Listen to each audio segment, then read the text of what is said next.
Hi, my name is Jonathan Ben Chamo. I have opened a high school for boys that didn't fit in the regular yeshivas, in the regular system. And one thing I can say, that the system of Avi, the approach of Avi, has helped me a lot. Just the way he says it, accept the boys, give them love, give them acceptance. And I had this boy that was really, really very hard, was violent. We even went, we wrestled, and all the words in Spanish, English, F, everything. And it was really violent. People told me, two big mechanchim who I spoke to told me, stop being a hero, save your school, otherwise the whole school will sink down. So to me, it looked like a terrorist. So I said, if here it looks like a terrorist, if I'll kick him out, then it'll for sure. That's the last place where he still belongs to society. If I kick him out and really doesn't belong to society, then he really becomes a terrorist. So what did he do? First of all, was the inner commitment that, and I even told him that, I'm not kicking you out. Whatever will happen, we're together. I'm not kicking you out. And things happened afterwards. Even one time I told him, that's it, we're done. You're not happy here, you don't want to be here, so why do we have to? And he was very upset, and how do I kick him out and everything. I told him, listen. Then afterwards I had charoto, I can't kick him out. I said, Hashem also kicked us out. He kicked us out of his house. But you know something? When he kicked us out, he didn't kick out the bad ones and he stayed with the good ones. That's one thing. And another thing, he also went to Golus. He's with us. He left the house to go with us. He didn't kick us out, so I can't kick you out. And just acceptance, the love, and going with him. And really, sometimes we didn't learn as much because of him, that's true. But the whole yeshiva, even the other boys, gained from it because they saw that really we take care of, we look at them. We're not looking at an institution. It's not that I care about the name. It's not that I care about that the school will be a good school. I care about each and every one. That what do you need?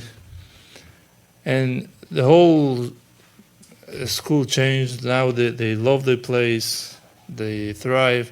So just like Avi says, it's not just about the keep.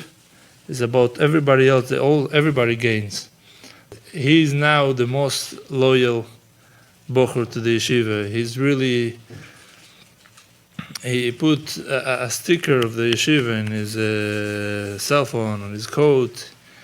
He takes the name of the yeshiva. Whoever he talks to, he talks about the yeshiva miracles, about me. He's mamash the most loyal. Just like as Avi says, that kid will be the one who will take care of you. I really feel like that. Even though it's just being a year, and is still not, it's not that he's grown out of the project, we're still working and a lot of work to be done, but Baruch Hashem is really, I see how if someone will take care of the Moised lately, sure it will be him.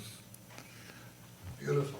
That's what we need. We need more and more mechanchim that understand that we're not going to lose kids, and that when someone can't make it, they need help.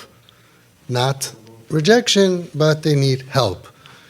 Right? What you said about the fact that you thought, if he's so bad over here, imagine how bad he'll be. So Shamshon Rafal Hirsch writes, and don't think I'm a big expert, it's in the Art Scroll Chumash. Why didn't Avram Avinu want to send away Yishmael? So he says because he understood how bad Yishmael was, and he said, if he's so bad in my house, can you imagine what he's going to be if I throw him out? It's just going to make him much worse. And in the end, Yishmael did tshuva. And we know that Avram was Makar him, not for now, but he's Makar him even after Hashem said to send him away. He went to look for him, and he brought him back. By the Akedah, he was there. He did tshuva in the end. This is what we find from the Chazon Ish. The Chazon Ish said that, why didn't Noach had a son, son did something really bad in the teva. He broke the rules, right? So why don't you throw him out? He said, because when there's a marble outside, you don't throw a kid out. He said, today, you have to consider the street as a marble. This is another story of Rav Steinman. They want to throw a boy out. They said, why do you have to throw him out of yeshiva? Why don't you just take a gun and shoot him? It'll be much faster, a much faster death for him than sinking out in the street. There are many, many stories. But on the other hand, you have a school, and you have a good point to say, I can't run a school like this, right?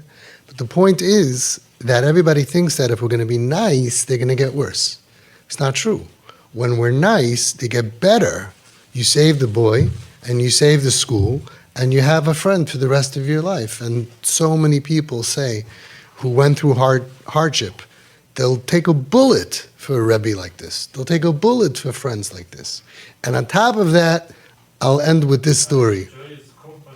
And you enjoy his company a lot now. He's not a terrorist anymore because you don't look at him anymore like a terrorist, even though when he deserved it, you changed your eyes. So he heard that he's coming to America, so he came with him, and he came looking for him before. He came to give me a hug, and he said, because, I don't know, somehow you saw my videos, that he said that I helped save his life. I didn't even know the kid. I don't even know you. You saw the videos, and then you got a different thing, a different idea. Let's try to save the kid, but how do you save a kid who's out of whack? More attention, more love. Ki yodua liyoide kip. Those who know, that's what works. But I want to tell you something else. You'll have siyata d'shmaya for your yeshiva. All these stories, by the way, and these divrei Torah are all in my book, Raising Royalty, which is coming out. Maybe by the time people see the video, it came out already. Chelik Aleph, it's going to be Mitzvah Shem. We have 6,000 stories. But listen to this. What's the biggest yeshiva in Eretz Yisrael? The Mir. Maybe in the world. Why is Mir Yeshiva the biggest yeshiva in the world? So you know what? Who's the biggest Maggid Shir over there? Rav Asher. Rav Asher Arieli said over this story.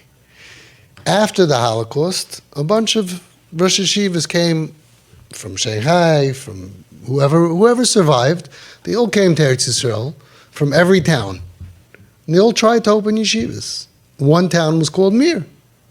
So the Mir, Jamir, they tried to open a yeshiva, but there were tons of Rosh Yeshivas. Now we know the Mir. A lot of these other yeshivas, we know Slobodka, a few of them made it. A lot of them we don't know. So Rav Asher said, why was the Mir Zeicha to become so successful? So let's listen to this story. What was the name of the Rosh Yeshiva that opened up the Mir in Eretz Yisrael?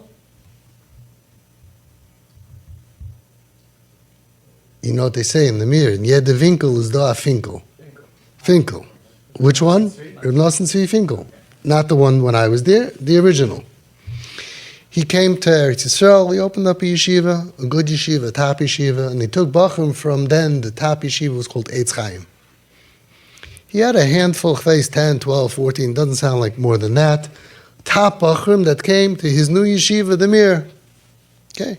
Imagine a little classroom, imagine 1940, I don't know what it looked like. And somebody who was in the yeshiva was a guy who was making a lot of trouble. So some boys went to him and they complained and they said, he's going, I don't know what he did in those days. Whatever it was probably a mitzvah compared to what we're doing now. Maybe he went to a bar, maybe he was hanging out, I don't know. But he was doing bad stuff and he was telling everybody, I learned in the Mir. So they said, listen, we left where we were. We came here.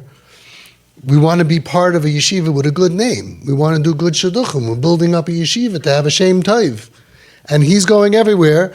Bad enough he's not behaving according like yeshiva bachur and he's doing bad stuff, but he's doing free advertising. I'm in the Mir. So he's ruining it for us. The yeshiva heard them. He didn't do anything. Short while later, all the bachrim got together. They said the yeshiva didn't do anything.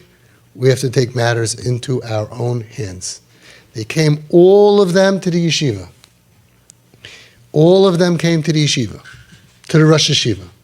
And they said to him, either him or us. either him or us. All in.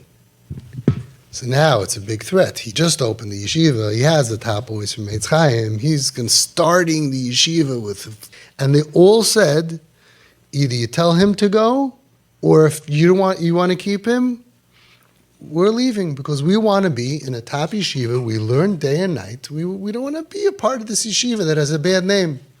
So Reb Nosson Tzvi Finkel, Zatzal, said to them, I thought that I'm going to be a big Rosh Yeshiva, and I'm going to get the best boys, and I'm going to be Rosh Yeshiva of the top yeshiva Masmidim. That's what I wanted. I see Hashem doesn't want me to be that Rosh Yeshiva. So I guess you'll go, and you'll go to another Rosh Yeshiva. Like I said, there were so many that were trying, and that Rosh Yeshiva is going to be the Rosh Yeshiva of the Chashuv Bachram, and I'll stay here, and it'll be just me and him. Said Reb Asher Arieli, because of Mesiras Nefesh, that he was willing to lose everything.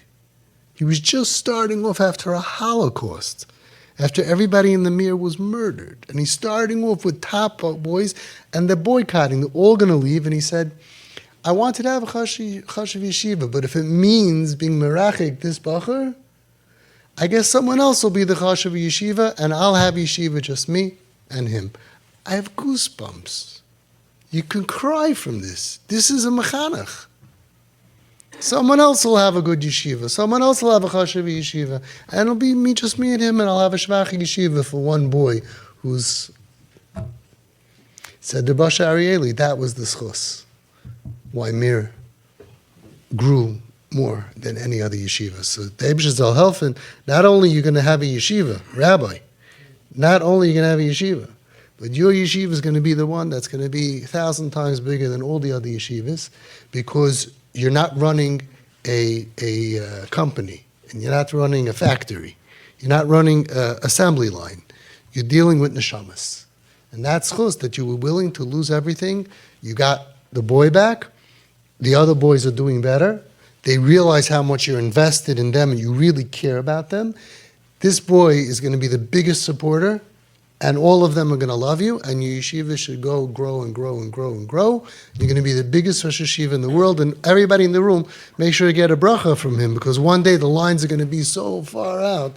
Please make sure I can cut.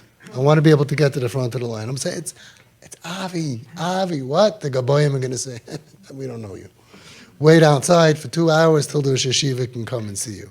You're going to be part of Kupat Ha'ir, and that's it. Hashem should help all mechanchim to be like this. We don't lose bachrim, we don't lose anybody, no matter what, not because then we're going to sink, then we're going to swim, then we're going to grow, then we're going to be matzliach, not just with that bachar, we'll have siyata d'shmaya for the rest of the yeshiva as well.